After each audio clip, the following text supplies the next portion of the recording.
안녕하십니까. 거짓과 진실의 우종창 기자입니다. 오늘은 제작 여건이 좋지 않아 영상 없이 제 목소리로 대신합니다. 양해 바랍니다.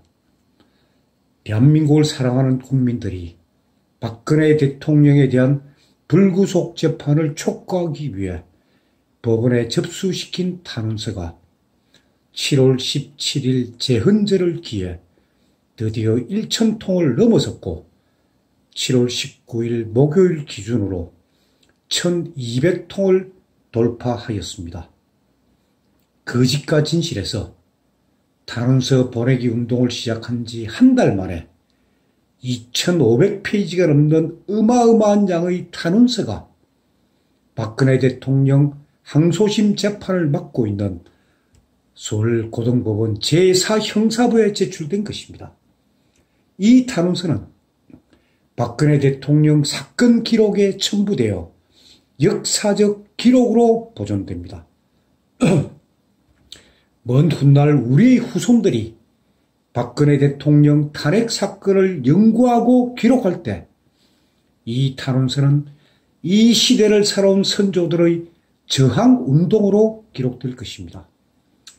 탄원서가 1,000통을 넘어서자 조선일보는 7월 19일자 신문에서 박근혜 대통령 2심 앞두고 탄원서 1,000통 넘으라는 제목의 기사를 보도했습니다. 이 기사에서 조선일보는 2심에서, 즉 항소심에서 1,000통이 넘는 탄원서가 제출된 것은 드문 일이라고 평가하였습니다. 2년 전인 2016년부터 박근혜 대통령을 망신주기 위해 온갖 허위 기사를 퍼뜨리고 악의적 보도를 자행했던 대한민국의 신문과 방송 그리고 종편들은 이 거대하고 도도한 탄원서 보내기 운동을 애써 외면하고 있습니다. 그들의 과거 악행이 탄로날까봐 보도하지 않고 있는 것입니다. 한 가지 흥미로운 현상은 박영수 특검이 이 탄원서 보내기 운동에 바짝 긴장하고 있다는 점입니다. 특검은 탄원서 보내기 운동을 무력화시키기 위하여 재판부를 압박하는 의견서를 이틀에 한 번꼴로 제출하고 있습니다. 국민 여러분의 탄원서 보내기 운동에 대해서 박영수 특검은 의견서 제출로 지금 맞불을 놓고 있는 것입니다. 자, 이게 무슨 말인지 제가 구체적으로 설명을 좀 해드리겠습니다. 박근혜 대통령과 공동 피고인인 최서원 피고인의 경우에 한 달 전인 지난 6월 15일에 항소심 결심 공판이 있었습니다. 사실상 제 재판이 끝났기 때문에 그때부터 재판부는 열심히 이 판결문을 쓰고 있는데 뒤늦게 특검의 항소심 의견서라면서 엄청난 지금 물량 공세를 펼치고 있는 것입니다. 아마 시청자 여러분도 기억하고 있을 겁니다. 박영수 특검과 윤석열 특검 수사팀장 그리고 이규철 특검보가 그동안 기자들에게 박근혜 대통령에 대한 유죄 증거는 차고 넘친다 라고 공언한 사실 말입니다. 그렇다면 특검은 그 차고 넘친다는 증거 모두를 법원에 제출하면 임무 끝입니다. 할 일이 없어요. 근데 특검은 왜 최서원 피고인에 대한 항소심 판결문을 쓰느라 지금 정신없는 재판부에 뒤늦게 의견서를 제출하고 있는 것일까요? 그렇다면 특검이 새로운 증거라도 발견했다는 말입니까? 아닙니다. 전혀 그런 게 아닙니다. 그러면 특검의 의도는 무엇이겠습니까? 특검의 의도를 제가 증거에 입각해서 하나하나 설명드리겠습니다. 특검은 이번 주 월요일인 7월 16일에 특검 항소심 의견서 15번을 제출했습니다. 항소심에서 15번째로 제출한 의견서란 이야기입니다. 15번, 16번 이런 의견서 제목이 다 붙어 있습니다. 다음 날인 7월 17일에는 16번째 의견서를 제출했고 7월 19일에는 17번째, 17번째 의견서와 참고 자료를 제출했습니다. 자, 특검이 의견서를 제출한 날짜하고 박근혜 대통령 구명을 위한 국민의 탄원서가 제출된 날짜하고 이 두 날짜를 제가 비교해 보겠습니다. 특검이 항소심 의견서 15번을 제출한 날이 7월 16일인데 이날 대통령 탄원서는 960통을 넘어섰습니다. 그리고 특검이 16번째 의견서를 제출한 7월 17일 전전에 이 국민 탄원서가 1000통을 돌파했습니다. 그리고 7월 19일에 목요일에 탄원서가 1200통을 넘어서니까 특검은 17번째 의견서와 참고 자료를 제출했습니다. 아니, 지금 2심도 다 끝났습니다. 결심도. 증거는 차고 넘친다고 했습니다. 그런데 왜 지금 15번 의견서, 16번 의견서, 17번 의견서 참고 자료가 이게 왜 나오는 겁니까? 앞서 말씀드렸지만은 박근혜 대통령에 대한 국민 탄원서에 대한 맞불 작전입니다. 특검은 의견서 제출이라는 물량 공세를 통해 가지고 이 탄원서에 대항하고 있는 겁니다. 그럼 결국 의도는 뭐냐? 특검의 의도는 뭐냐? 재판부 압박입니다. 재판부. 그래, 국민들의 탄원서 그거 보지 말고 특검 의견서 봐달라. 그렇게 압박하고 있는 겁니다. 특검의 이 의도, 좋습니다. 거기 새로운 증거라도 있고, 진짜 국민들이 몰랐던 새로운 사실들이라도 있다면은, 특검의 의견서 제가 납득하겠습니다. 근데, 특검의 이 의견서들이 참 얼마나 황당한 것인지 그 증거를 제가 말씀드려 보겠습니다. 특검이 7월 16일에 제출한 항소심 의견서 15번, 그 제목은 이렇습니다. 사실관계 해석 및 법리 판단 시 반드시 고려해야 하는 이 사건 본질적 특징. 이런 거예요, 제목이. 아니, 사실관계 해석, 법리 판단 시 반드시 고려해야 하는 이 사건의 본질적 특징? 재판이 뭡니까? 증거를 통해서 하는 겁니다. 새로운 증거가 있으면 재판부에 제출하면 됩니다. 그런데 사실관계에 대한 해석이 왜 필요하죠? 그리고 법리에 대한 판단, 그것은 재판부가 헌법과 법률과 양심에 따라 이거 독립적으로 독자적으로 하는 것입니다. 그런데 왜 특검이 나서가지고 법리 판단 시 반드시 고려해야 하는 이 사건의 본질적 특징 운운하면서 왜 훈수를 하는 겁니까? 재판부에 대해서. 이는 명백한 재판 방해 행위입니다. 아니, 지금 재판부가 판결문 쓰려고 열심히 지금 증거를 살피고 있는 판에 이런 훈수를 하면 어떻게 합니까? 결국 뭐냐? 국민들의 탄원서, 그 탄원서를 무력화하기 위해 가지고 특검이 이런 방해 공작을 하고 있는 겁니다. 자, 그렇다면 특검이 항소심 의견서 15번에서 주장하는 내용이 뭘까요? 자, 그 주장을 제가 한번 읽어드리겠습니다. 그 주장이 과연 타당한 것인지 아닌지 그 판단은 시청자 여러분 하십시오. 자, 항소심 의견서 15번 제 앞에 뭐냐? 제 1번은 뭐냐? 들어가며입니다. 들어가며 뭐예요? 서론이에요. 서론. 서론은 이렇게 되어 있습니다. 사건의 객관적 실체를 이해하는 데 있어 그 사건의 상황에 맞는 관점을 정립하고 그에 따른 적합한 기준을 세우는 일이 우선되어야 합니다. 이 뜻 써놨어요. 말이야 그럴듯하죠. 좋습니다. 그러면은 특검이 주장하는 이 사건의 본질적 특징은 뭘까요? 그게 이제 그다음부터 쭉 나옵니다. 이 사건의 본질적 특징, 제가 특검이 언급을 하고 있습니다. 이 본질적 특징을 한 5가지로 나눠서 언급을 하는데 첫 번째로 언급한 내용이 뭐냐? 이렇습니다. 이 사건 범행의 한쪽 당사자는 제왕적 대통령 제하의 박근혜 대통령입니다. 특히 박근혜 대통령은 서슬퍼른 유신체제에서 5년이 넘도록 퍼스트 레이디 역할을 경험했던 사람입니다. 이게 특검스러운 거예요. 제가 특검스러운 걸 제가 지금 읽어드리고 있는 겁니다. 자, 유신체제가 언제적입니까? 1970년입니다. 아니, 지금 40년 전 이야기예요. 40년 전에 박근혜 대통령이 퍼스트 레이디 역할을 했다? 아, 그게 이 사건은 무슨 상관이 있어요? 그러니까 박영수 특검 눈에는 박근혜 대통령 그 40년 전의 모습이 기억나는지 무섭기는 엄청나게 무서운 모양입니다. 그리고 그게 딱 언급되어 있는 거예요. 두 번째 언급한 내용은 이렇습니다. 이 사건 범행의 또 다른 당사자는 삼성공화국의 황태자라 불리는 이재용입니다.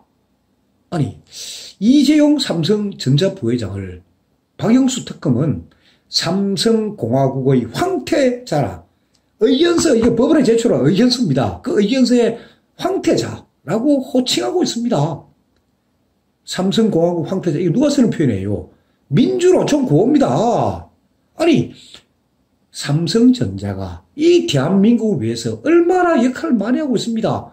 역할 많이 하고 있습니까? 근데 이 삼성전자를 욕하는, 그런 비난하는 민주노총의 구호가 바로 삼성공화국이에요. 그러니까 민주노총의 그 구호가 박영수 특검 입에서 나오니 참 어처구니 없는 세상 아닙니까? 자, 그리고 특검이 세 번째로 언급한 이 사건의 본질적 특징이 무엇인 줄 아십니까? 아마 제 이야기를 들어보면은 시청자 여러분들도 야, 참 황당하다는 느낌을 참 받을 겁니다. 읽어드리겠습니다. 이 사건은 그러한, 그러니까 유신체제 아래에서 퍼스트 레이디 역할을 한 그러한 박근혜 대통령, 이 사건은 그러한 박근혜, 그리고 이재용, 삼성공화국의 황태자 이재용 두 사람이 만나 검은 거래를 한 사건입니다. 검은 거래를 한 사건입니다. 두 사람 간의 만남에서 검은 거래와 관련하여 이러쿵저러쿵 긴 말이 오간다고 볼 수는 없습니다. 이러쿵저러쿵, 제가 지금 이 표현을 썼는데 이거 제가 임의로 쓴 게 아닙니다. 이 특검 의견서에 적시된 기록입니다. 그 기록을 제가 읽고 있는 거예요. 자, 특검이 이러쿵저러쿵 긴 말이 오간다고 볼 수 없다. 왜 이런 표현을 썼을까요? 그 보안 설명이 참 재밌습니다. 박근혜 대통령이나 이재용 모두 달변가가 아니고 달변가일 필요도 없습니다. 이런 표현을 뚝 적어놓은 거예요, 특검이. 아니, 이게 무슨 말입니까? 그러니까 달변가가 박근혜 대통령이나 이재용 부회장 모두 달변가가 아니라는 말은 이재용 부회장이 박근혜 대통령에게 무엇을 명시적으로 청탁을 한 게 아니고 묵시적으로, 달변가가 아니니까 아마 서로 눈짓인지 묵시적으로 청탁했다. 그런 점을 부각시키기 위해서 박근혜 대통령이나 이재용 부회장 모두가 달변가가 아닙니다. 이게 의견서입니다, 이게. 그러니까 특검의 이런 논리를 딱 요약하면 이런 거예요. 자, 제왕적 대통령인 박근혜 대통령과 막강한 권력을 행사한 비선실세 최서원과 삼성공화국의 황태자 이재용 부회장 등 세 사람이 뭔가를 해 먹으려고 벌인 사건인데 세 사람 모두 막강한 실세여서 긴 말이 필요 없는 사건이다. 이런 이야기예요. 특검 논리는. 자, 누군가 뇌물 받았으면 흔적이 있을 거 아닙니까? 박근혜 대통령 1원짜리 한 푼 받은 흔적이 없습니다. 뭔가를 해먹으려고 벌인 사건은 맞는데 긴 말은 안 한 그런 사건이다. 자, 이게 특검 논리입니다. 이것은 박영수 특검하고 윤석열 수사팀장의 주장이에요. 이 사람들. 아니, 특검이라면 증거를 제시해야지. 아니, 증거도 없이, 이게 뭡니까? 궤변 아닙니까? 궤변. 증거도 없이 궤변을 내려놓으면 어떡하라는 말입니까? 그런데 이 특검이 의견서에는 이게 구체적으로 기록되어 있지는 않습니다만은, 제가 받은 느낌이 뭐냐? 궤변을 내려놓는 그 뒤에, 특검 바로 뒤에는 막강한 촛불이 있다. 우리 뒤에는 막강한 촛불이 있다. 하는 점을 재판부는 명심하라. 이렇게 겁을 주고 있는 겁니다. 증거가 없으니까 궤변을 내려놓고 궤변 뒤에 보이지도 않는 실체, 보이지도 않는 뭐 이상한 촛불, 그게 버티고 있다고. 이게 특검 주장입니다. 자, 재판부에 이렇게 노골적으로 압력을 가하는 게 이게 무슨 재판입니까? 이게 인민재판이지 법치주의 아닙니다. 그러니까 특검은 촛불을 운운하면서 이 탄원서, 국민들이 보낸 이 탄원서, 국민들이 각자 손으로 쓴 마음의 소리를 재판부에 전하려는 이 탄원서를 재판부가 제발 읽지 마라. 그게 제발 휘말리지 마라. 묵살하려고 지금 그렇게 애를 쓰고 있는 겁니다. 자, 이런 판국에 대한민국을 사랑하고 지키려는 우리 우파 국민들은 어떻게 해야 됩니까? 하나밖에 없어요. 더욱더 많은 탄원서 제출을 통해가지고, 많은 탄원서를 보내가지고, 재판부에 힘을 실어줘야 합니다. 한마디로, 지금 이 판국은 국민의 탄원서와 특검의 궤변 같은 의견서가 지금 전쟁을 지금 벌이고 있는 겁니다. 그래서 저는 오늘 이 시간부터 탄원서 제출에는 마감 시간이 없다는 점을 알려드립니다. 자, 보세요. 특검도 결심 공판 6월 15일 날 하고 지금 판결문 쓰고 있는 판에 결심 공판 끝나고 한 달이 지난 지금까지도 의견서라는 거 제출하고 있지 않습니까? 그러니까 오늘 7월 20일 오전 10시에 박근혜 대통령에 대한 항소심 결심 공판이 열립니다.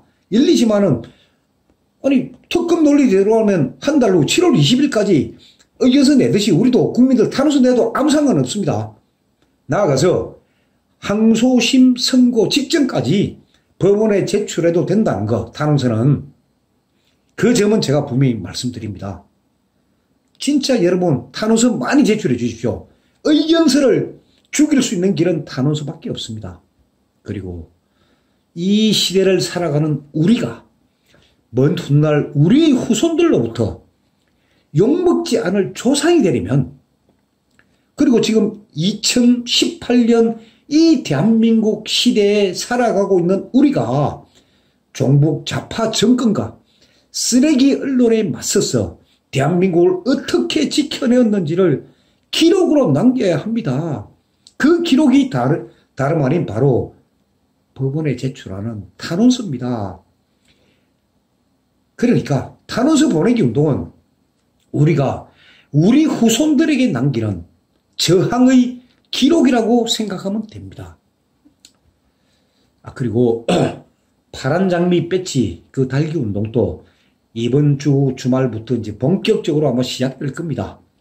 왜냐하면은 7월 18일 수요일하고 7월 19일 목요일 이틀 동안에 제가 빠른 등기로 이 파란 장미 배지 우송을 시작했습니다. 7월 18일 수요일부터. 자, 그래서 7월 19일에 이미 배지를 받았다 하는 그 문자 메시지를 제가 한 100여 통쯤 받았고, 저에게 이 파란 배지를 달고 인증샷을 보내준 분도 계십니다. 그래, 지금 많이 받고 계십니다. 하지만 아직까지 못 받으신 분이 상당히 많으신데, 그 이유는 뭐냐면은 지금 저한테, 그리고 제 핸드폰의 문자 메시지, 그리고 제 핸드폰의 카톡, 그리고 제 이메일, 그리고 거짓과 진실을 개공 기자 이메일 쪽으로 그 요청한 분이 거의 한 3,000명 됩니다. 그러다 보니까, 그러니까 그분들이 어떤 분은 1개, 또 어떤 분은 2개, 어떤 분은 가족 단위로 4개, 어떤 분은 또 장모님, 뭐 또는 장인어른, 뭐 이러다 보니까 7개, 또 어떤 분은 15개 하다 보니까 이미 제가 신청한 4,000개는 7월 19일자로 다 소진되었습니다. 그래서 제가 그 추가로 4,000개를 더 주문을 했습니다. 그 주문한 게 7월 23일 월요일 오후에 제가 이 받기로 지금 되어 있습니다. 그러니까 7월 23일 월요일 오후에 제가 받으면은 7월 24일 화요일, 7월 25일 수요일 날 제가 빠른 등기로 다 보내드리니까 다음 주 목요일이나 금요일 전에는 이 8,000개의 파란 장미 배지가 이 대한민국을 누빌 겁니다. 기적과 희망과 번영을 상징하는 파란 장미 배지가 대한민국을 사랑하는 국민들의 가슴에 달리는 그 순간부터 대한민국에는 불가능은 없다라는 신화가 탄생할 것입니다. 다만 이제 저하고 이 개공기자 2명이 이걸 분류하고 뭐 주소록 쓰고 이걸 이제 등기로 보내려니까 좀 힘이 붙입니다. 힘이 붙이니까 좀 우성이 늦더라도 양해해 주시고, 만약 다음 주 목요일이나 금요일까지 못 받으신 분은 죄송하지만 다시 한번 신청해 주십시오. 제가 반드시 보내드리겠습니다. 그리고 지금 박근혜 대통령께서는 지금 이 더위에 서울구치소에서 참고 잘 견디고 계신다고 합니다. 반듯하고 우아한 그 기품은 여전하다고 제가 듣고 있습니다. 오늘은 제 제작 여건이 좋지 않아서 제가 이 목소리로만 대신하는 점 여러분 양해해 주십시오. 감사합니다.